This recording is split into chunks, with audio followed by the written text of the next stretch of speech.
This is Matt Hurt at Obsessive Viewer on Twitter. And this is Kyrsten Leister at Burger_Lurker on Twitter. And this is ObsessiveViewer.com's The Obsessive Viewer Podcast.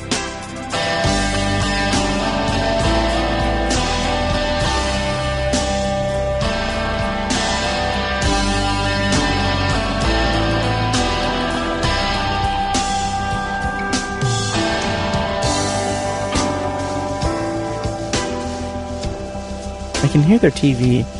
I'm trying to figure out if they're watching Game of Thrones still, because they've been watching it all day. Oh. Yeah. They gotta catch up before tomorrow. Oh, yeah. They're trying to cram the entire series in before the finale. Is Game of Thrones something you'd ever want to watch? I know that you're doing Winterbeard. Yeah. Tentatively titled. I don't know. I have... everyone keeps telling me that it's so great. I just have no ambition to want to watch it. Okay. Gotcha. Okay. Especially, because everyone is shitting all over the last season, so it doesn't really inspire the will to, That's fair. Everyone's, complaining about it so much, and I just don't really want to go through that, I guess. Okay, so, is the complaining about it, is that turning you off from it? And also, what would be more of a... terrible way to phrase it. What would more effectively turn you away from it? The complaints about the final season, or just people talking about it throughout the years? I don't mind that. Okay. Because I know some people get kind of irritated.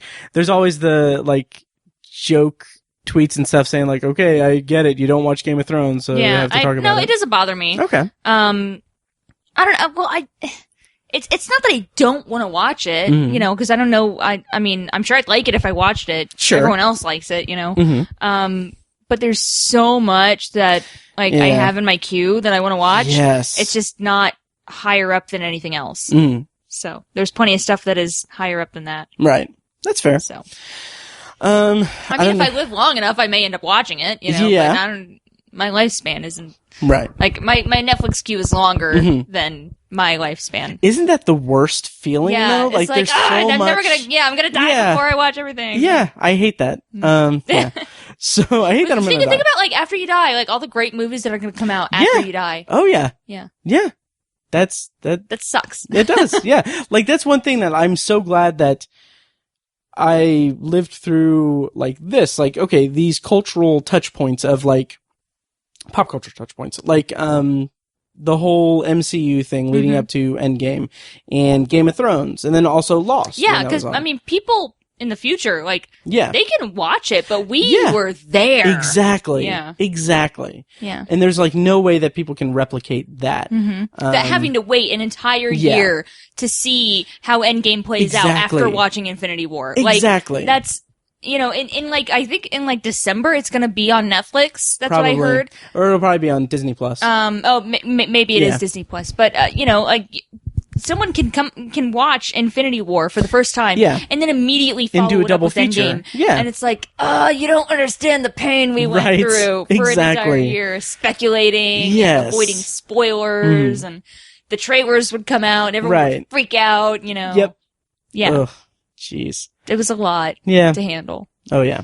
It's tough being us now in 2019. It's hard. So this is the beginning of the episode. We didn't... What? No, I just said we got it rough. Oh, yeah, we did.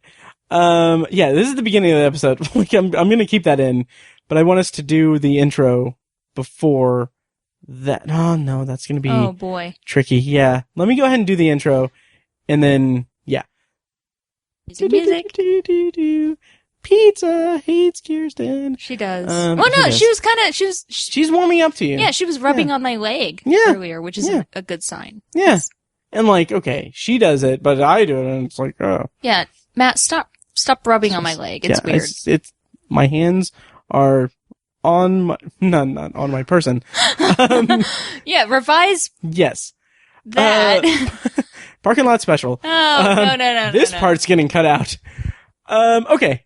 So this is the Obsessive Viewer. We're a movie and TV podcast that covers a specific topic, be it genre, trope, movie, or show each episode. You can find more of our work at obsessiveviewer.com, more of our podcasts at obsessiveviewer.com/podcasts, and you can also like us on Facebook and join the Facebook group at facebook.com/theobsessiveviewer, and you can also follow us on Letterboxd at obsessiveviewer, obsessivetiny, and I am Mike White. And finally, you can support us on Patreon at patreon.com/obsessiveviewer at the minimum rate of $1 per month for an exclusive RSS feed with content recorded specifically for Patreon supporters. Before this episode we recorded, and if you pledge money to Patreon, you will learn so much about the history of Kyrsten and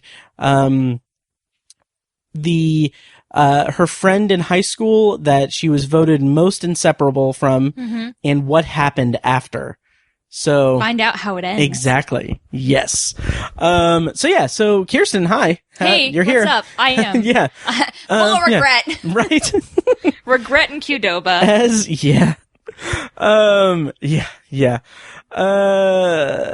So how's it going and everything? Yeah. Oh, I'm good. You act like we haven't spent the entire day together. It's all for the podcast. Like, it's they don't know show. that. Yes, I'm great, Matt. How are you? Good. I'm doing all right. It's been a hectic, 9 hours. Yeah. It's been just stress and just this whole day. And, yeah.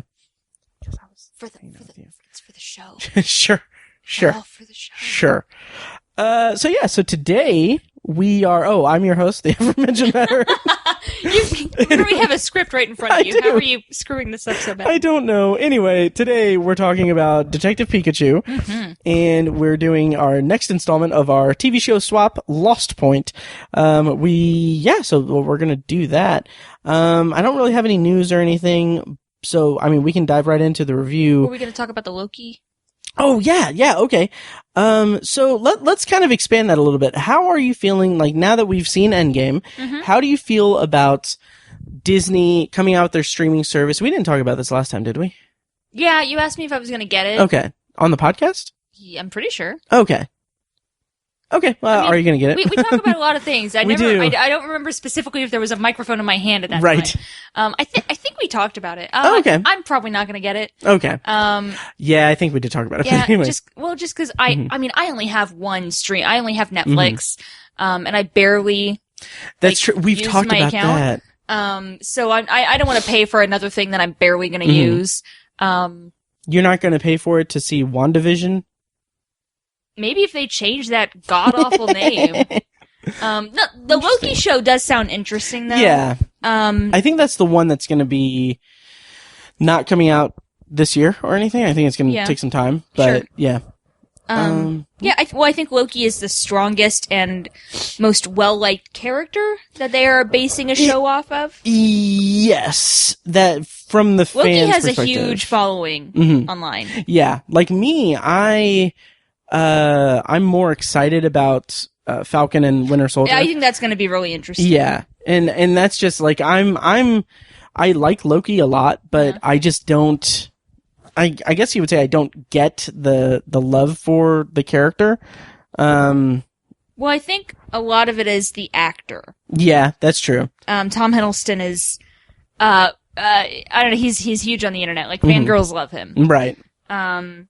But I found something on Tumblr the other day that I sent you. Yes. And it's someone's post, and it says, the Loki TV series will reportedly follow Tom Hiddleston's Loki, appearing during certain moments in human history as an unlikely influencer on historical events. And then they gave an example. God, that would be so great. The Romans say, Caesar is such a dick. And Loki says, stab him, I don't know. And the Romans are like, you know what? And that's really the best way they could take it. Absolutely. 'Cause, okay. With the whole, I don't know, the whole idea of a Loki show, this late in the MCU, this phase of the MCU, it's okay, we know that everyone loves Tom Hiddleston and everything, but Narratively speaking, where does his character go? Yeah, well, now? Also, Loki, is dead. Right. In the main timeline of the MCU. And let's not talk about spoilers or anything, but there's something in Endgame that's like could lead into a Loki show. And that I hope that's how they do it. Me too. Oh yeah. It would just be so interesting. Like it picks up right from that moment. Mm-hmm. Let's see. Yeah, I don't know. The way my door is, it's weird. I'm just a little paranoid. Like, oh yeah, after that, someone tried to break into my apartment a couple nights ago. So right. Yeah, and yeah. God, that's fucking terrible. Yeah, terrifying. It was in the middle of the night. Yeah. At 12:30. Well, I had been asleep for like 2 hours. So sure. Look. Here's the thing. You complain all the time about how tired you are and how you wish you would go to sleep early. Know. And I actually do. It's a burden. And in the mornings, I feel great. Well, that's a lie. I still feel very tired. Right, yeah. But I get through the day. Well, you probably do too, but yeah, still. Right. Okay, we're supposed to be talking about Detective Pikachu. I know. Okay, so so first of all, we just had a really ridiculous conversation about Endgame. And time travel. So I'm going to put that at the end of the episode, so spoilers and everything, so expect that. But we're back, and so let me go ahead and introduce us to our review of Detective Pikachu. And let me bring it up here. So, Detective Pikachu is... I'm so excited about this joke. Are you ready for this, by the way? Yeah. This joke that I'm about to lay at your feet? Yeah. So, Detective Pikachu is a movie about a world where battles happen, and it's like kind of what's the word? Like tournaments and stuff, and it's all based on people sneezing.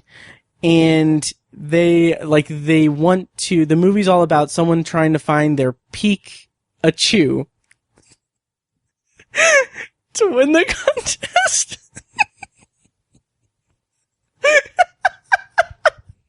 Pikachu.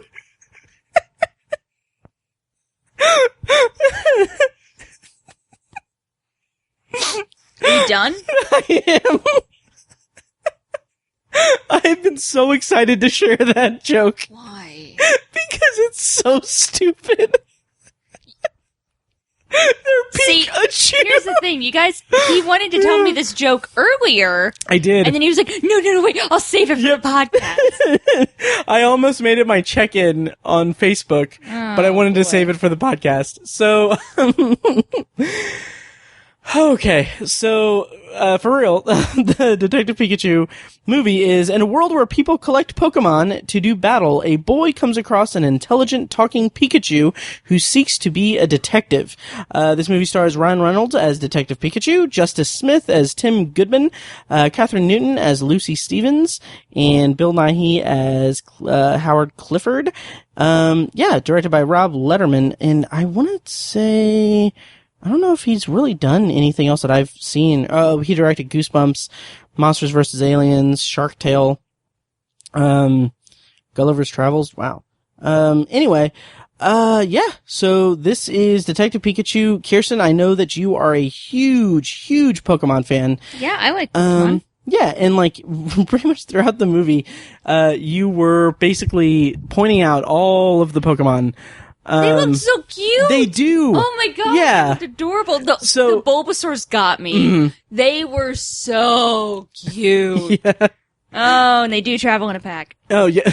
That that was great. Like when you said that, I was like that was okay. Of the last two theater experiences we had, like that moment was my I'm proud of you moment. Oh. So that was good. That was a good reference. So let's talk in non-spoilers. Like, what did you think of Detective Pikachu? I know that you were really looking forward to it. I was very pleased with it. Nice. Visually, it was very beautiful. Mm-hmm. The renderings of the city, Rhyme City, the environment looked great. The Pokemon just fit in the universe. They looked really good. Yeah. I thought it was really well done. I thought Justice Smith did a good job. Mm-hmm. Always enjoy Ryan Reynolds. Yeah.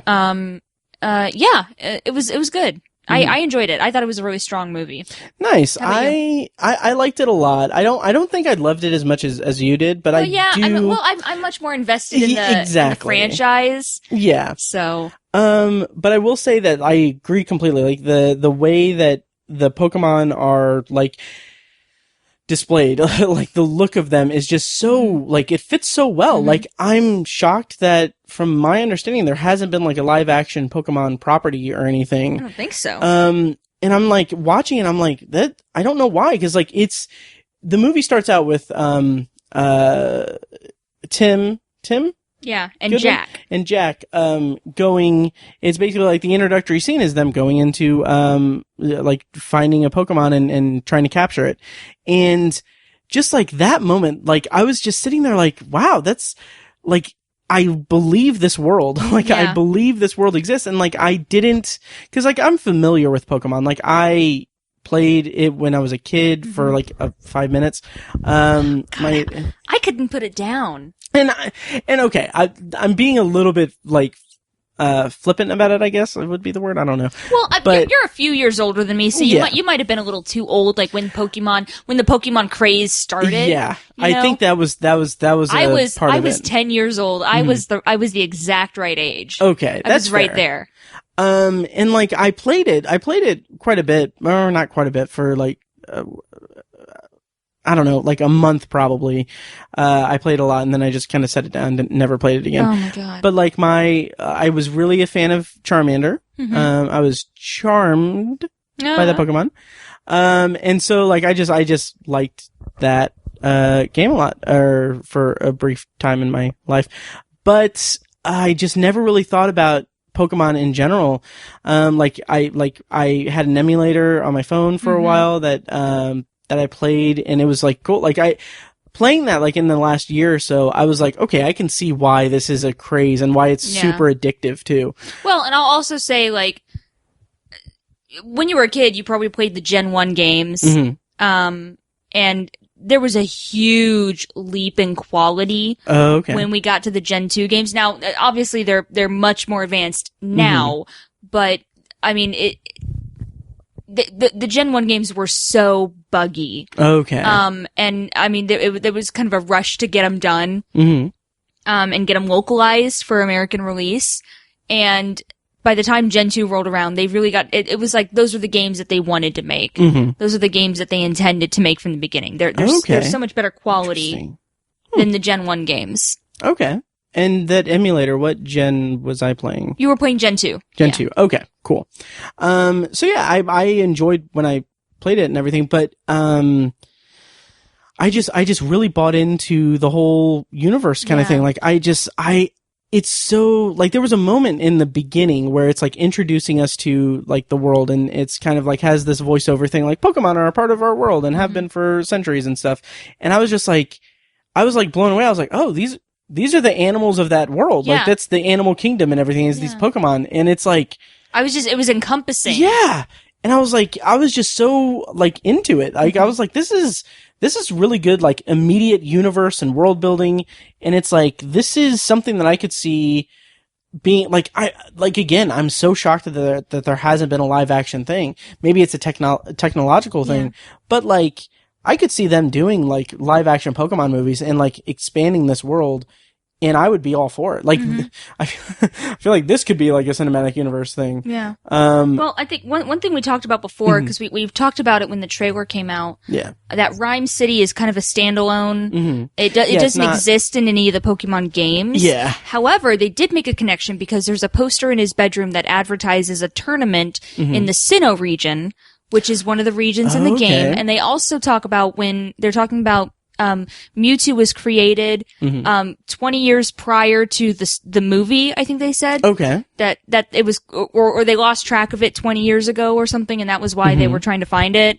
And they said it was found in the Kanto region, which is another region in Pokemon. So I we caught that, know yeah. that we know that this exists in the world of that Pokemon exists in. Like they didn't, Rhyme City isn't just like a separate universe, so they could conceivably expand this and I mean hit all the regions and I mean really like they could make this a franchise easily. Oh, yeah.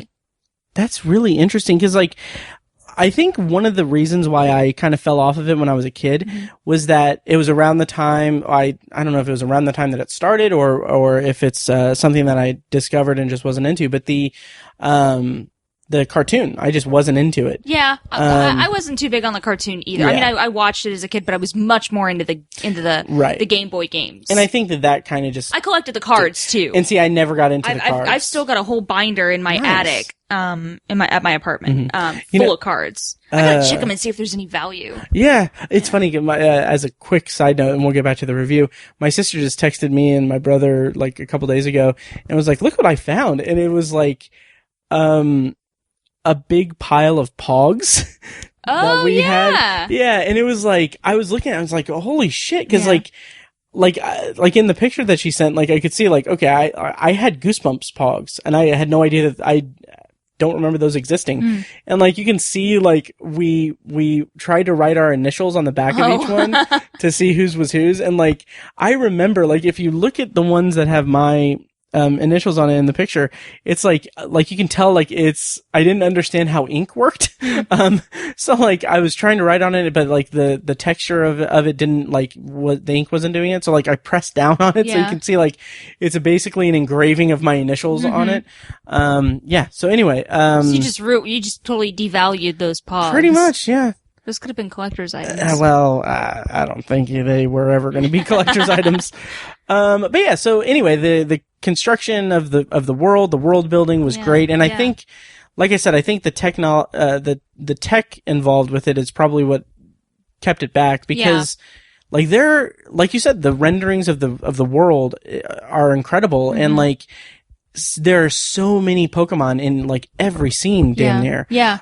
Just in the background walking around, like you really believe like, okay, this is a city that is kind of cohabitated by humans and their Pokemon. Well, and they all looked unique and textured and they had distinct expressions. They were very well done. That was the big selling point for me. And really anytime there's like CG characters like that. Yeah. Is the way that they emote. And like Pikachu in particular, like emoted really well. Like I was so invested in that character and it was a really charming experience, a charmandering experience.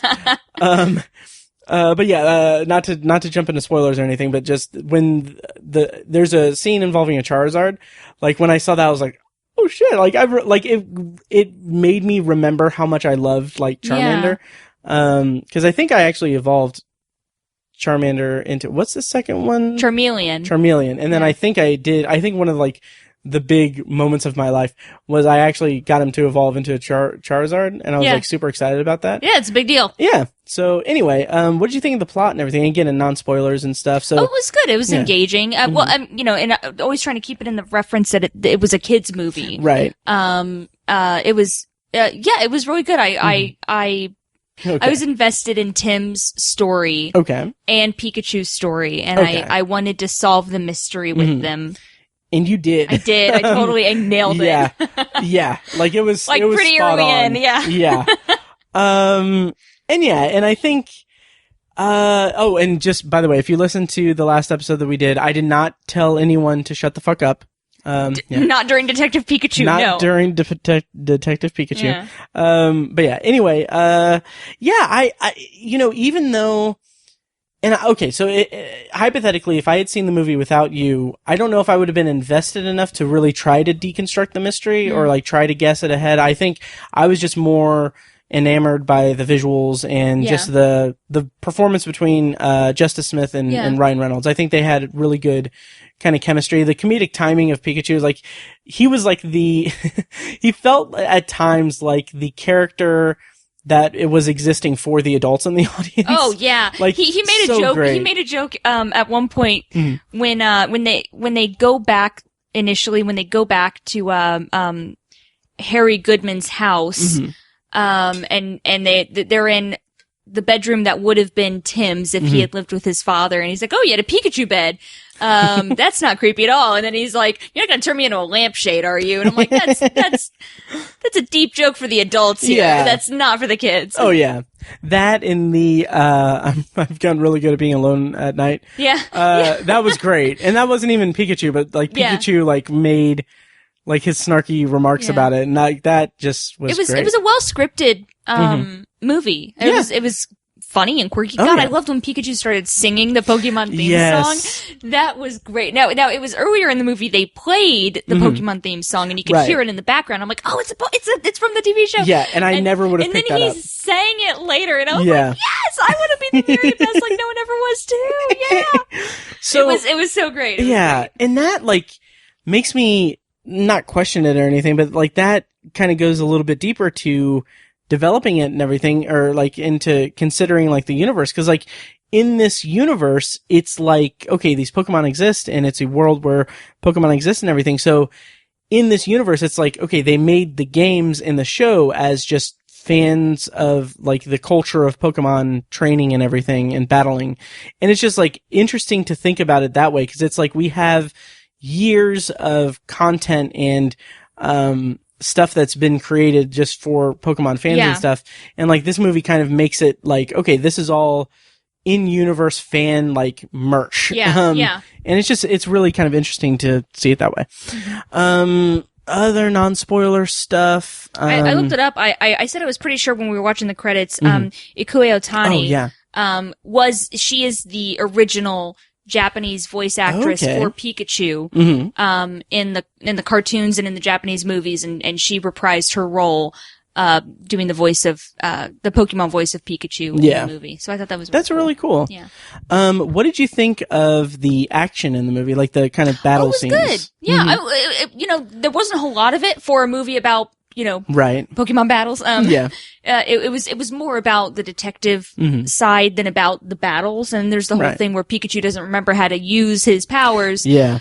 Which kind of, limits what they can do with that. But what we did see was great. Mm-hmm. The big battle toward the end was really well done. Yeah. And the scale of it was good too. Yeah. It was really interesting to watch. I thought it was great. Nice. So did I. It makes me excited about the prospect, and maybe this is just the world we live in. Like, it's excited about the prospect of potentially franchising it. Like, Yeah.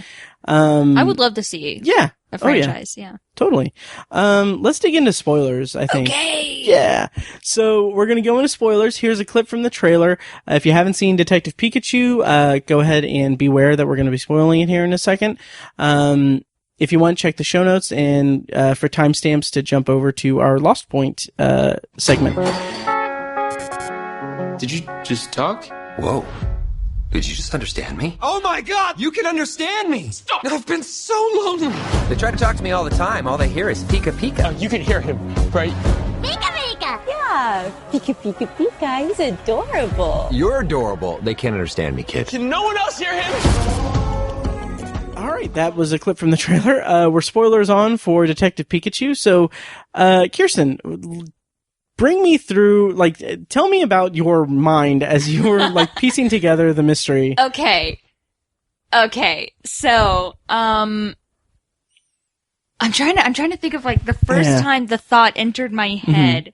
And I think it was, when we realized that Pikachu lost his memory, I was like, that's suspicious. Right. And then we found out that he couldn't use his powers, and I'm like, that's more suspicious. And then we found out that Mewtwo did something to Pikachu, and I'm like, that's definitely Tim's dad. Like, that's Right. like, and the whole thing where, They wouldn't show his face? not even, I knew way before then. Okay. When Tim first inhales the R serum. Oh, in, In that first scene when he's in his dad's apartment. And then he can find out he can talk to Pikachu. He was like, it must have been that purple stuff. Right. But then at the Pokemon cage match or whatever, a bunch of that stuff goes off and it doesn't affect anyone else. And so I'm like, so it wasn't the R serum that allows him to hear Pikachu. And also I thought it was weird that like, it allows him to hear Pikachu, but not the other Pokemon. So I'm like, that's weird. But did they ever explain why he could hear? Because it was his dad. Right. But like, okay, so like that makes sense. But the thing why? is, I knew it wasn't the serum. Right. By then, and I'm like, the reason he can understand him is because it's his father. Right. Okay. So like that's why no one else can understand him. I think so, yeah. And so I was like, whatever Mewtwo did, he put Harry Goodman into Pikachu and erased his memory. And I'm like, and I knew Mewtwo had to have had a reason for it. Right.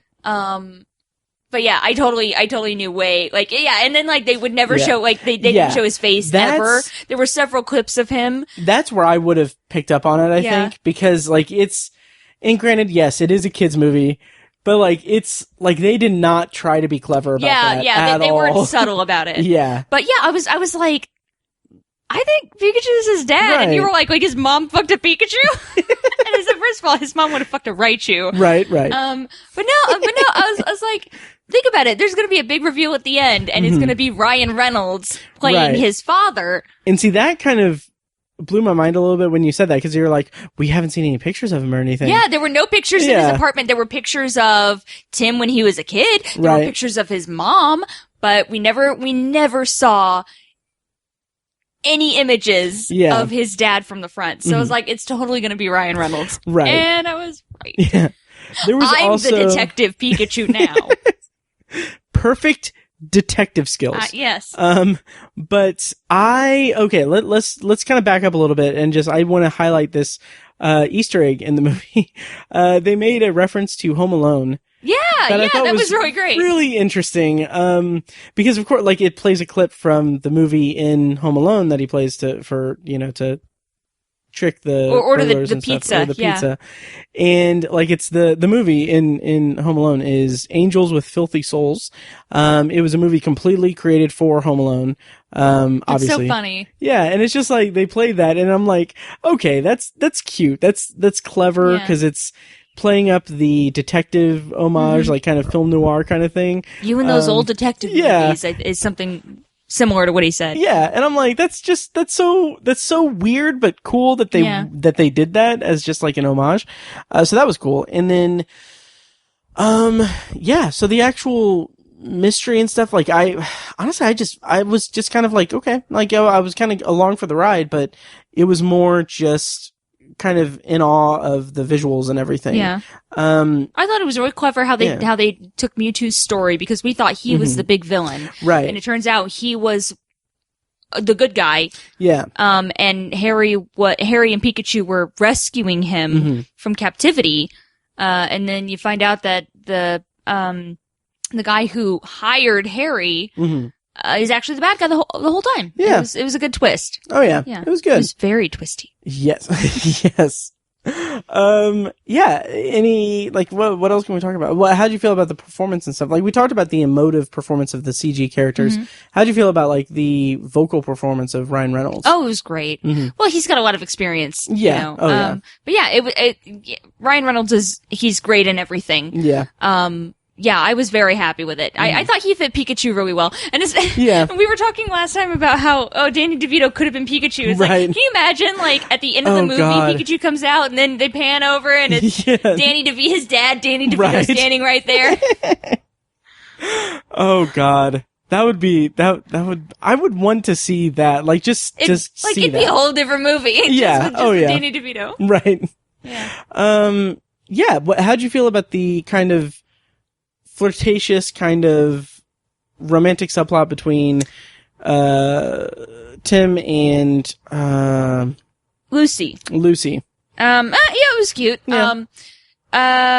Catherine Newton, I wasn't sold on her performance. Okay. She didn't have a whole lot to do though.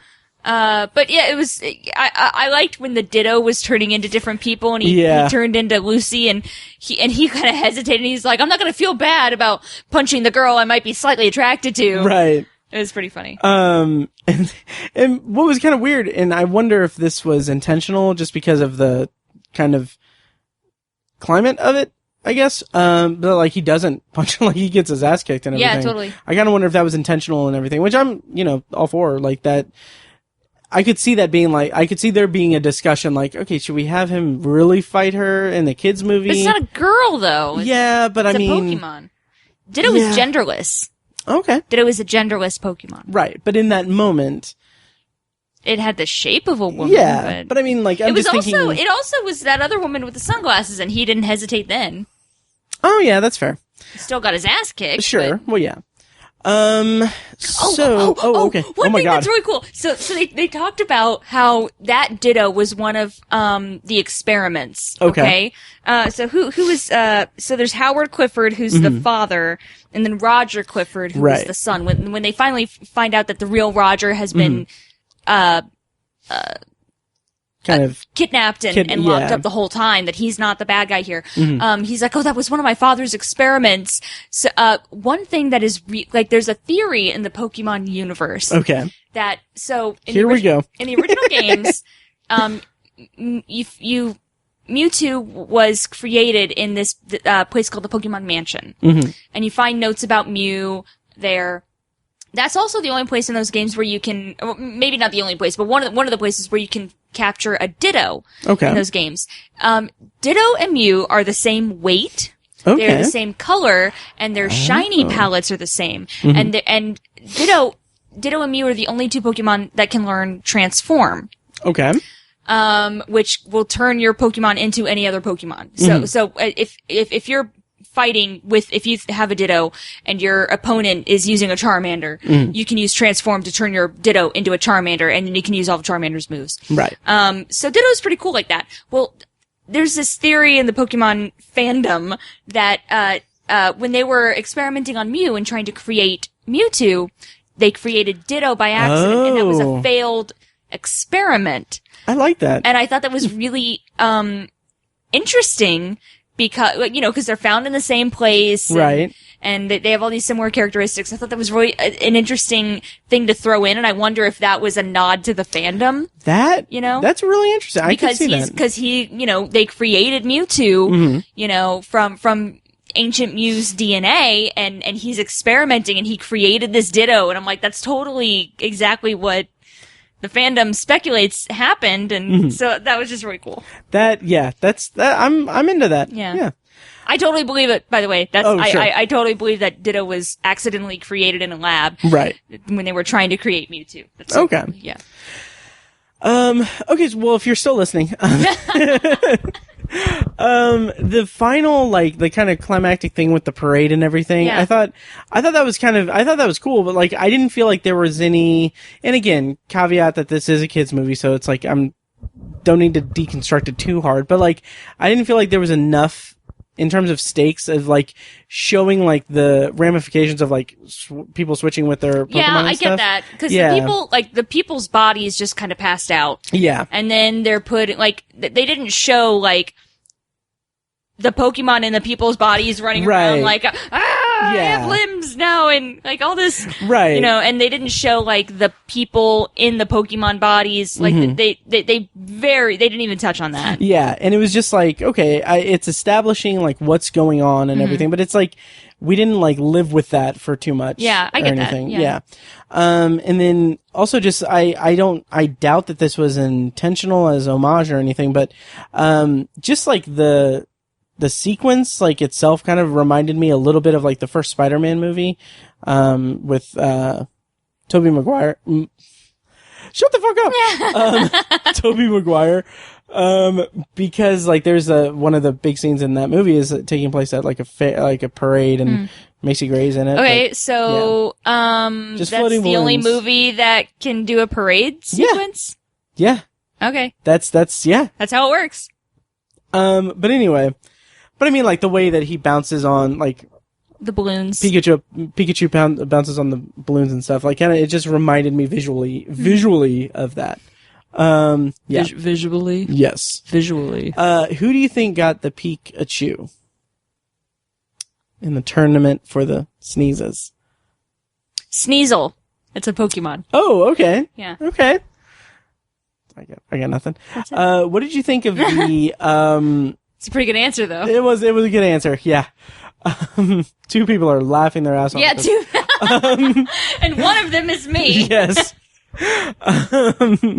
But yeah, how did you, okay, so in terms of kind of pacing and everything, I thought that it was a little, it's an hour and 45 minutes. It's not a long movie, but I feel when they got to the, laboratory kind of thing, I kind of felt I was kind of wondering, okay, is this, the big climactic thing? And I was well, in terms of timing, it's it's not there yet story-wise, okay. But I felt like on one hand, I'm kind of conflicted. So on one hand, I like the variety of that. Like, it's not like a big action set piece. Like at the end, it's like, it's its own separate thing. Same as like the battle arena thing with Charizard.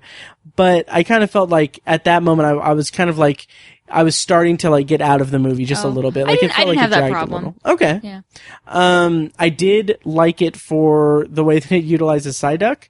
In that, I thought Psyduck was great. super creepy, but adorable. Yeah. Like, it was, like, when they're running. And like the payoff for Psyduck was great. Oh, absolutely. Yeah. And like when they're running through the laboratory and like you just hear Psyduck, Yeah. Psyduck. So great. Yeah, it was very cute. Yeah. So The like Mr. Mime scene I thought was great. Yes. Mr. Mime scene. Let's talk about that. Yeah. That was, I don't know if I would say that's my favorite part of the movie, but it's also like the comedy of that is maybe where the movie was at maybe its strongest. Yeah, for me. it was really good. I wish that they hadn't. I mean, almost the entire scene was given away in the trailers. Oh yeah, that's right. So it would have been. I think it would have been funnier in the moment if they hadn't given it away. But there was some that that wasn't shown in the trailers. That, But that was very funny. Yeah, that was really well done. Also, a little bit of a theory on my part. So they mime covering him in gasoline. Yeah! And then that's so messed up. It is. And then like the scene cuts as soon as they quote unquote accidentally drop the match. Yeah. And like we never see Mr. Mime again. But it's like, okay, is this Pokemon now like for the rest of its life like tormented by the like does thought that it's on fire? Does what you mime to Mr. Mime actually happen to Mr. Mime? Did they actually set it on fire? Right. Because it's either like, okay, that'll kill it. And I think that there's precedent for that because like you hear like the sound effects of stuff like when they're in the scene. Yeah, like the door, when he mimes opening the door, you can hear the doorknob. Right. So like, is that like, okay, did they just murder a Pokemon? Or did they just make this Pokemon completely insane with anguish and just terror for the rest of its life? We didn't see the rest of the scene. Maybe they mimed pulling out a fire extinguisher and they immediately put the fire out. True. That is certainly a possibility. Mime was okay. Yeah. But we don't see it. So that's true. Yeah. He's got a bunch of mime juniors at home. He has a family. Yeah. He also knows his brother. Anyway. So everyone's so confused right now. Right. No. You'll know here soon. But anyway, of the kind of big set pieces, the Charizard kind of fight battle thing, the laboratory kind of thing, and the parade kind of thing. All those kinds of things. Yeah. What was like your favorite like set piece from an action perspective? Oh, probably the battle arena with the fight with the Charizard. Mm-hmm. It just looked so cool. Yeah. And it was very well done. It really was. Yeah. And like in that moment I was kind of thinking like I would watch like a live action movie that's about like the journey of a Pokemon trainer. Yeah. Because I think just the idea, and that is also kind of a fault of the movie in my opinion, is that there wasn't enough of the kind of Pokemon on Pokemon violence, or battling. Yeah, there wasn't a lot of battling. Yeah. And like, but the majority of the movie was set in Rhyme City, where Pokemon battling is illegal. True, yeah. They had to go to like an underground, And I appreciate that they did that, like, because, okay, first of all, what was the name of the Pokemon at the beginning? Cubone. No, not at the beginning of the movie. At the beginning of that scene, that's fighting the ghosty thing. Oh, Gengar? Yeah, Gengar. Is he like an evolved from like Squirtle or something? Oh, Blastoise. It was Blastoise and Gengar fighting each other. Yeah. Okay. Yeah, Blastoise is the final evolution stage. Okay. Squirtle. Okay, that's what I thought, because I could like kind of see the resemblance and everything, but I didn't know. Also, I thought it looked a lot like Bowser from Super Mario. Yeah, a little bit. Yeah, but which makes me they're think, both like giant turtles. Right. So, yeah. How much variety can you get? Yeah. But Blastoise has cannons. Okay, yeah, so that's true. That's different. But I loved, and I think that what I appreciated about that moment, and that's why it's one of the big set pieces for me, is that it showed like these evolved Pokemon. Like this is the first time in the movie, I think, where we really saw like the evolved Pokemon, and like just. Well, I mean, there were evolved Pokemon throughout the movie. Right. really Pikachu is an evolved Pokemon because it has a Right. pre-evolutionary form in Pichu. But I mean, we saw a Machamp directing traffic. We saw a Dodrio walking down the street. You know, so we saw them battling is what you mean. That's what I mean. Thank you. You're welcome. You're fired. No. But yeah, that's what I mean. And like, We saw Snorlax sleeping in the middle of the road, and I'm like, it's like in the video game when the Snorlax is blocking your path. When you said that, I like that kind of, like, I would not have picked that up as an Easter egg, because like I remember that from like playing the emulated game, and like I was just like, that's a really clever like kind of way to kind of incorporate that piece of the game. Well, into from the game movie. you played, it was a Sudowoodo. Oh, was it? Yeah, okay. the tree.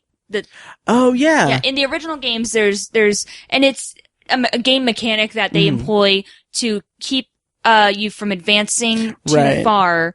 You have to hit certain milestones, earn badges, so that you don't. But in go other into, games, is the Snorlax that? in the original games, there's a Snorlax blocking a certain path, so you have to take an alternate route. Okay. It's to keep you from getting into an overpowered area, for you. They certainly didn't do that when like they had you go into face Whitney. In Goldenrod City. Yeah. But in the Gen 2 games, there's a Sudowoodo blocking a path. Oh, it's the same concept, but it's Yeah. a different Pokemon and a different, item that you have to use to get around it. But yeah, so it was definitely a callback to that, because there's a Snorlax sleeping right in the middle of the road, and the Machamp is directing traffic around it. So it's like, it's just like in the game. Yeah. Thought it was really clever, but the kind of battle scene with Charizard, really cool. Like just Yeah, it was. Yeah. And also Pikachu's, comments about the guy, with the jacket and without the shirt on, like So many nipples. Yeah. Yeah. Just so great. But I really like that, because you really felt the danger in that. Because, like, you know that Pikachu can't use his powers. And you could see the fear on Pikachu's face. Oh my god. Absolutely. I was so worried for Pikachu. Yeah. Like, and I was just like, that was incredible. Just the way that the CG, like, was able to emote and everything is, like, great. Yeah. And, and also just, like, the way that it's completely out of balance. Like, okay, this Pikachu that can't use its powers up against a Charizard, like, that intense. Also might be a throwback to like the TV show, the cartoon, because Ash, you know, his main Pokemon is the Pikachu that he got as his starter, and it's way overpowered. Oh, really? I mean, that Pikachu has won battles that a Pikachu probably would never win. But well, it's got to be a super high level because he's had it this whole time, right? And he hasn't evolved it, so it's, you know, it's got to be a super high level Pikachu. But I mean, his Pikachu has fought battles that it's like, really? With a Pikachu? And then there's like an episode where like a level 5 Snivy beats it. It's like, this is the first time the Snivy has been in a battle ever. Ugh, Come on. It's a level 5. They even say it's a level 5 Snivy. And I'm like, what level is this Pikachu at? Be consistent. Come on. That just reminded me of The Office, where, Kelly is talking about, Glee, and she's like talking, like saying like all the things that's wrong with it, and she's just like, it's irresponsible. The show, it's irresponsible. I agree. Yes. But, Kelly Kapoor, business bitch. Yes. There was something you said in the last episode that, Something wicked this No, way it comes. wasn't that. Oh, it's funny again. No, it's not. Yeah. I don't know. The Pikachus, alright, because of the sneezing. Okay. Anyway, callback. That's what's called a comedic callback. So yeah, Rhyme City. So I think we're done. I think so, yeah. Pokemon Detective Pikachu. It was great. Yeah. I thought it was a really strong movie. I really liked it. I liked it a lot. And again, reiterating, I really liked the world building. Rhyme City looked amazing. Yeah, it did. Kind of parting thought, and then we'll go into Lost Point. What did you, or like, okay, going forward, now that we have this movie, where do you want to see if they franchise it out? Because looking at Box Office Mojo, this movie had a reported budget of $150 million, and they've made, as of yesterday, $75 million, and that's did it open this? No, it opened last weekend, didn't it? Yeah. Yeah, it okay. opened last weekend. Interesting. Oh, okay. Okay. This is before. Okay. I'm caught up now. Yeah, worldwide, it's already got the production budget back. So like, domestic total gross right now is 75 million and foreign is 112 million. So, knowing that, saying that it's kind of a shoo-in for a sequel or kind of expanding this world, like, what do you want to see the next Pokemon live action movie to be? Like you said earlier, I would love to see the journey of a trainer in this universe. Like how the TV show follows Ash in his, quest through the different regions. I would love to see the story of Red, which is the original character from the video games. And the video games came before, the TV show. Okay. They based the anime on the video game. Right. But they what was the first, like, was it a card game first or a video game first or? The first actual Pokemon, franchise was the video game. Okay. Gotcha. That came first. And then everything else was built upon that. So I would love to see the story of Red. Now there's a Pokemon, it's a short series anime called Pokemon Origins. Okay. Which follows, Red and his rival Blue, which is the character that Gary, the rival in the anime is based on. Okay. And it's sort of, it's much closer to the plot of the games. Okay. It's beautifully done. Really? The animation is brilliant. It's for an older audience. Right. I would love to see something like that. Okay. Going through, like, I would love to see a movie that encompasses the entire first region. Okay. And then the second region, and then the third, and so on. Like, I think that would be really interesting. That would be cool. Yeah. And maybe follow a different trainer each time, Right. or the same trainer going through each one. Like, either one I'd be fine with. And but I would love to see the original characters, because there's actually, I'm getting so nerdy, but it's so, oh God. So, the Gen 2 games, Pokemon Crystal, which is the game that we each had downloaded on our phones. That was the first game in the Pokemon franchise where you could play as a female character. Oh, but there's actually data that was never used in the original in Pokemon Yellow, where they had data for a female trainer, or what people speculate was a female trainer. It's an icon that went unused, for the game. But it looks so similar to when they rebooted Gen 2. Okay. And we got, Pokemon Heart Gold and Pokemon Gold, Heart Gold and Soul Silver, they changed the female playable character. So it wasn't Chris, that's what they named the character that you can play as. It was, her name is, I believe they ended up calling her, no, I'm thinking of someone else, but there was Leaf, and Leaf was like the green character. Okay. Anyway, I think it would be really cool if you could follow, Red, Blue, and Green, or Leaf, whatever you want to call her. Because, and they each, those are, the original games were Red, Blue, and Green. Oh. And, they each get one of the starters, and it just, you follow them. It would just be so cool. The way, I know it doesn't make any sense. I'm following it a little bit, but first of all, just the way that you are so animated right now, like, I really thought for a second you were going to hit me. Maybe a little bit. Yeah. But, yeah. Like Pokemon! Hey, don't hit me. She's beating me relentlessly now. Ow. So. Really sell it, man. Yes. But anyway, I think that, I wonder if there's any way that they could make like a live action TV series of that. Lyra, that's who they changed Chris to. Oh, okay. To Lyra. But anyway, Yeah. the original female playable character was supposed to be Green or Leaf, whatever you want to call her. Okay. Yeah. But maybe that'd be better suited for like a TV show or something. But, the movie leaves off with, but it leaves on like a note where, Tim's dad is like, hey, what do you want to do now? Or whatever. And then he's like, I don't know. I think I might want to be a detective. And like, because like coming out of the movie, it's like, okay, I don't know how you make a Detective Pikachu 2 because, Electric Boogaloo. Right. Because, literally electric. Nice. Yeah. But, cause like, okay, Pikachu is not.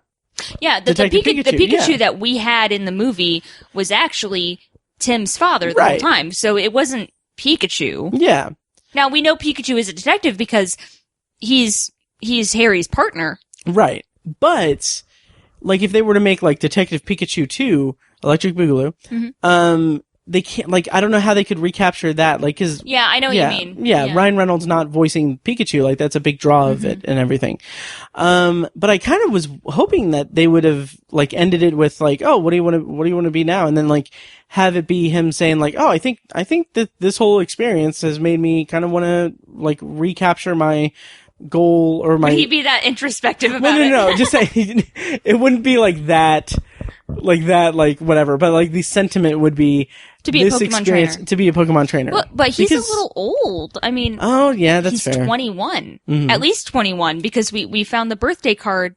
I was wondering, because I don't know how old Justice Smith is, but he's one of those people who, like, he could be a teenager or he could be, like, in his, like, late 20s, and I don't know where he falls.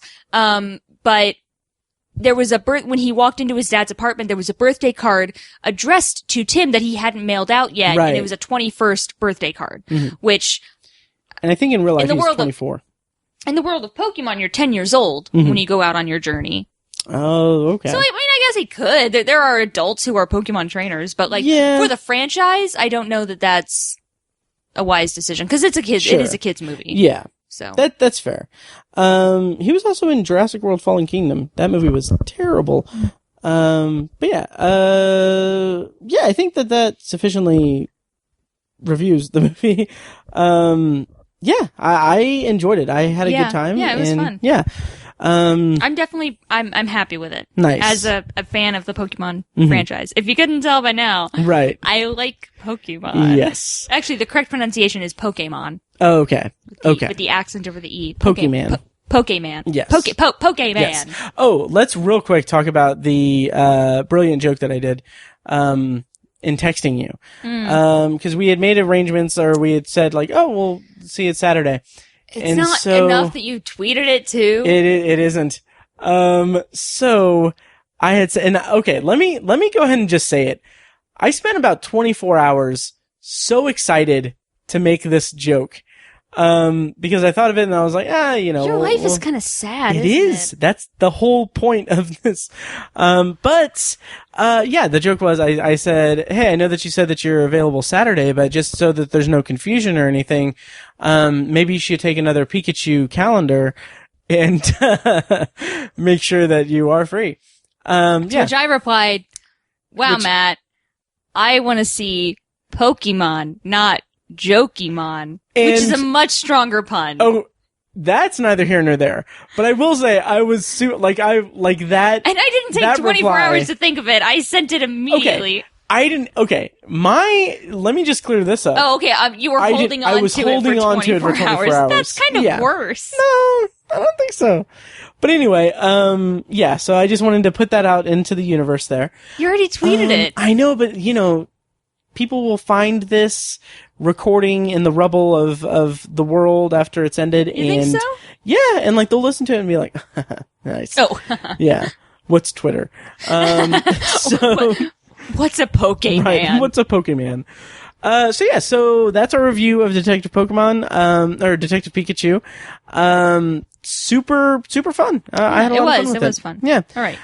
So let's talk about LOSTPoint. Yeah. Yes. So if for some reason this is your first time listening, Kyrsten and I do this thing where she and I have chosen one of our favorite shows each to show to the other one. So Kyrsten has given to me the gift of making me watch Flashpoint. I can tell you're really excited about this show. Yeah. Flashpoint, a Canadian 5-season police procedural kind of like drama with the SRU, the Strategic Response Unit, that they respond to really any type of big kind of high emergency calls. High emergency, high risk kind of volatile situation. So a lot of like what's the word I'm looking for? Like hostage situations, active shooter situations, stuff like that. And so today we watched 2 episodes. We watched episodes 6 and 7. So episode 6 was Attention shoppers. Attention shoppers. This is Greg Parker with the SRU, and we are here. Yeah, because that's the full title. Yeah. Yeah. Shoppers, can I have your attention, please? Yes. This is Greg Parker with the SRU Strategic Response Unit. Right. If you don't listen to me, we'll all get home safe and sound, or something like that. Oh my! I think that might be actually spot on. Jesus Christ! So, we'll. Oh, by the way, the show that I'm making her watch is Lost. Yeah. But we'll get to that in a minute. That's why it's called LOSTPoint. Yes. So, let's talk about Flashpoint. Yeah. I'd love to. Yes. Attention Shoppers stars Sarah Gadon, who I paused it and told you, like, oh, she was in 11/22/63, Hulu's adaptation of Stephen King's novel, one of my current favorite Stephen King novel, 11/22/63. And, like, it's interesting because, like, this episode aired in, 2014, I think? Or, I don't know when the show started, but, like, she's unrecognizable. It's kind of like, I still haven't been able to... It's a little bit older than that. Oh, okay. 2008, yeah. So, like, I still haven't been able to, like, see that actress as, oh, she was in 11/22/63. Yeah. So, she plays a teenager. She does, yeah. So this episode, okay, I'll describe the episode as someone who hasn't watched the show that much. So this episode is about a teenage girl who has a terrible home life. Her mother's kind of a drunk and kind of depressing person. And she, is also bullied at school, and she recently had and I'll avoid spoilers, but she had a situation come up where she got the ire of a street gang, which apparently they exist in Canada. In Canada, yeah. Real hardcore gang stuff in Canada. Right. The Winchester gang. Right. So the Winchester crew. Winchester crew. So a few girls are harassing her and threatening her life, and then it kind of all comes to a head when, what was the character's name? The main character's name? Tasha. Where she's at work at a mall kiosk, and the girls, like, confront her in the bathroom, and violence ensues. And that causes a lockdown of the mall, and Tasha is a very distraught person because of what happened in that bathroom and what's happened in her life. What's happened before. Yeah. Yeah. And, so this episode kind of focused, quite a bit of attention on Jules, played by Amy Jo Johnson. Mm-hmm. She kind of has like an arc through the episode where she's the first one to piece together what the scenario is, because when they get there, like, there's not, like... Yeah, they assume that all the girls involved are part of this gang, and they're trying to, as they uncover more information, they piece it all together, but... Yeah. And a couple of my kind of overall thoughts on it, and we can kind of dig in deeper to it. Going back to what I said last time, the show continues to have a variety in their setting and everything. So, like, this episode takes place at night, so, like, we get, like, these gorgeous shots, and like gorgeous shots of the SRU vehicles, like speeding into the what looked like very vibrant downtown area. It kind of looked like Times Square with all the displays and stuff. Yeah. And so we get that, and then also just the nature of the call. It was just very unique. It wasn't anything we've seen. It's like the show hasn't repeated itself or anything in the content. And I was really into that. Yeah. And it, there was, oh no, that was the next episode. Yeah. So we get some good, stuff with Amy Jo Johnson also. Yeah. Which I'm she a fan had of. a beautiful speech at the end when she's talking the girl down. It was great. Any thoughts on the episode or anything that you have? No, it was. Oh, okay, cool. It was nice. It was fun. Nice. Yeah, it's a good episode. Yeah. Okay, so the next episode we watched, was He Knows His Brother. Episode 7 of season 1. It was a good episode too. It was. So this is again variety in the setting and everything. This episode is about a kind of black sheep. Well, I don't know if I'd necessarily call him the black sheep, but like he's the older brother of a younger brother. And they know each other. And they know each other. Kind of big part of the episode. Yeah. But no, it's kind of this, very, like, a high-powered lawyer is the kind of the patriarch of the family. And he is, I won't give that away, but he is like, there's a lot of tension because they sent, RJ, Roland, who's the older brother, to military school. Mm-hmm. And he comes back and he is like, kind of obsessed with telling his, like with this plan to his brother, like, hey, I'm gonna get you out of here and we're gonna go live north, like to north. the Yukon. To the Yukon and everything. And the brother's like, dude, I'm going to college. I've been accepted into all my colleges Yale and everything. Yeah. I got a lot going on for me. Right. Oh. And so the kind of big thing is that RJ shoots his father. It's in the first clip of the first. Yeah, we're probably not giving anything scene. away there. Yeah. And then, kind of a manhunt ensues, which I appreciated that because it's not a standoff or anything. Yeah. Also, like I said, just the variety. Like this took place in the woods. In the woods. Yeah. And like in a, not necessarily residential area, but like a high powered. They have a mansion. Yeah. It's literally a mansion. Yeah. And it's, I do want to point out, so when the police show up and the SRU is right behind them, the police officer comes in, lights and sirens, and then Ed, goes up to him and like in my head, I was like, oh, he's gonna rip him a new asshole. Like he's gonna be furious about it. But then I'm like, oh wait, it's Canada. For Canada, that was me. Yes. I gotta say. Yeah. Cause Ed was just like, hey, I assume you're new. And he's like, yeah. And he's like, yeah, just so you know, don't do like he was aggressive about it and kind of snarky. Yeah. But it was also like, okay. Yeah. Cool.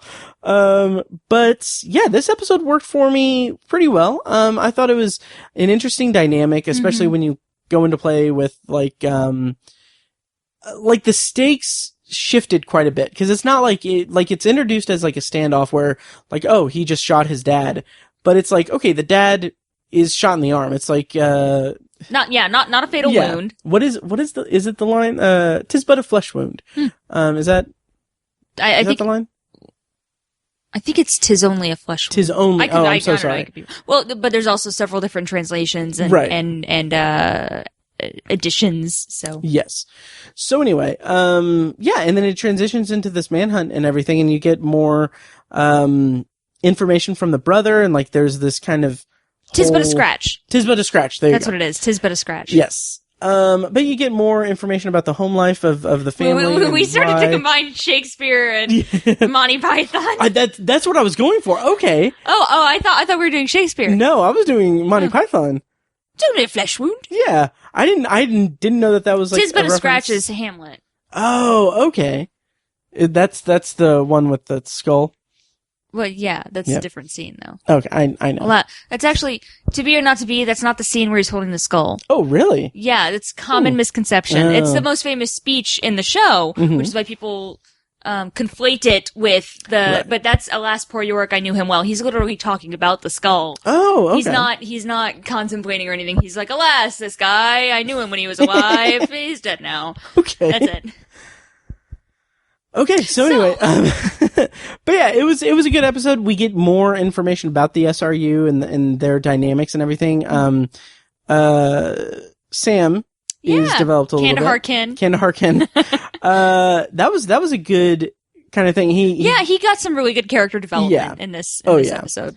He did, like, that involved a phone call with someone from his unit that I reference as like, okay, that actor looks like Canadian Woody Harrelson because he's Dead Ringer. Yeah, totally. So I enjoyed this episode. I think of the two, I would probably say that this episode, He Knows His Brother, was a bit better for me. Yeah, it's always like not one of my favorite episodes, but it's like definitely up there because I thought that the story was very compelling. There's a lot of different elements going on, and I thought the acting was really well done. Me like too. all the characters of the week, I guess you could say were really good. Both Yeah. of the brothers were very good. The parents Exactly. were interesting and dynamic. Yeah. It was a really, even, when Dr. Loria goes to the military school and the student that she interviews there, he's Yeah. a very distinct looking actor and he very good in the role. Like, it's just very well casted. Right. Yeah. And like that scene in particular, like, I mean, I wouldn't say it's like a thankless role or anything, but it's like a role where he's basically a Information. vehicle He's just exposition. Yeah. But it was very well done. Yeah, I thought. exactly. And I would say comparing like the characters of the week, as you put them, between this episode and the last episode, like I didn't have a problem with like the gang girls in the Winchester crew. In Attention shoppers. Shockingly shoppers and yeah, wickedly attention. But I didn't have a problem with them, but like they're like the dynamic in that episode and just like the, I guess, performance and everything, like the energy that they had was like, I wouldn't say it was over the top, but it was a different type of dynamic in that episode. Yeah, I agree. And like the drama of that unfolding was all on Tasha, and like those characters were like just kind of supplementary, and they were just outright villain characters. Yeah. Whereas this, like you said, there was a lot of complexity and depth to like the different motivations among this family that has this terrible day. This is another one that's a good example of he's not a bad guy. Yes. He's just having a bad day. Yeah. Yeah. So and shot his father. Right. Well, yeah. So. And he's on meth. And yeah. Which that like the father threw a bomb at a police officer. Right. But the father character, like I don't feel like looking him up or anything, but like, he just has like that look. That's like, he feels like he is just that asshole. Yeah, he feels like a villain. Rich, entitled, villainous character, villain character. So good casting there. Yeah. Oh yeah. And the payoff at the end with him and Ed was really good. Yeah. Yeah. Yeah. Good moment. Yeah. Any other thoughts on that, or should we move on to Lost? Yeah, I think we're good. All right. So, Kyrsten. Yes. We watched 2 episodes of Lost. We sure did. Describe them. Oh, God. Okay, so what was the title of the first episode we watched? House of the Rising Sun. Yeah, that was good. It's kind of interesting because we were talking earlier about what we wanted, and you were like, well, what do you want from the next couple episodes of Lost? And I was like, well, I would really like an episode that's featuring Jin and Sun. Yeah. And I said, well, what do you want out of Flashpoint? You said, oh, I really want a Jules episode. We both got it. We did. It was good. I love that they focus on a different, character's backstory in each episode here in the beginning. Because, before they're people who've been randomly thrown together and we're learning about like how they came to be here. And everyone is so mysterious. Jin and Sun. We know that they've got this sort of, a difficult relationship. Yeah. He's sort of controlling, and they're Korean. Yes. They don't speak English on the island, and it's they're having a really rough time because of that. And you find out like their beautiful romance, and they used to be so in love, and it's just so tragic to see like how they are now, and how she was actually going to leave him. Yeah. Like, oh yeah. God, and I wish that she would. I wanted her to go get in that car. But then you find out that she does speak English, and like, that's like, but you could have been talking it this whole time. It was really good. It was a very interesting story that they have. And, see? There's a party going on, and we were not invited. Right. Oh, God. Well, they stopped watching Game of Thrones. They did, yeah. To have a party. Right. But yeah, also, I guess we're gonna spoil. Yeah, sorry. If you haven't seen Lost by now. Right. But no, that's fine. Yeah, I enjoy that part of it. Like, like when the show was airing, I kind of it's not like I had a problem with the Jin and Sun episodes, but like, I was so focused on like what's going on. Well, I was also focused on the characters and everything, but like, oh yeah, I get that. There's a lot of mystery, and I'm sure that it takes time to get the payoff. Yeah, and like we're still like, what's the monster? Right. What happened with the empty coffin? What pulled the pilot out of the plane? And meanwhile, we're learning about this epic romance that these two characters had. And that's something that like watching it today, I was just kind of dumbfounded by just the character development. And like, it's something I kind of almost not forgot about it because I always champion the character development in the series. But like that early on, like just isolate this episode alone and like it tells such a distinct story of the Rocky relationship and like the good beginning to their relationship and what causes them to be that Rocky couple that's on the island. And it's just amazing. Just the writing, the strength of the writing. Well, and I'll say this, we're 7-8 episodes in? Yes, this was episode 7. There's no fun in setting up a big mystery and then revealing it 3 episodes later. Right. You know, I don't know when we're going to find out what the monster is, but knowing all of this and it's still there in the back of my mind, like that's the fun of the show. Right. You know, the long mystery is really interesting. You know, get your hand out. I'm scratching my leg. It just looks, if I could just please don't take a picture and please show the don't. internet. But yeah, so like that's I just hope the payoff for all of this is going to be worth it. Yeah, me too. For you. Yeah, I did want to mention this, and this isn't spoiling it or anything, but like this was the episode where they got to the caves. Yeah. Yeah. Well, I mean, they started. moved into the caves. Yeah, but they found the caves in the last episode because that was the episode with Jack and his dad. Yeah. But this is the episode where we saw like the full cave and everything, and it was a big kind of B plot for the episode. Oh yeah, the people.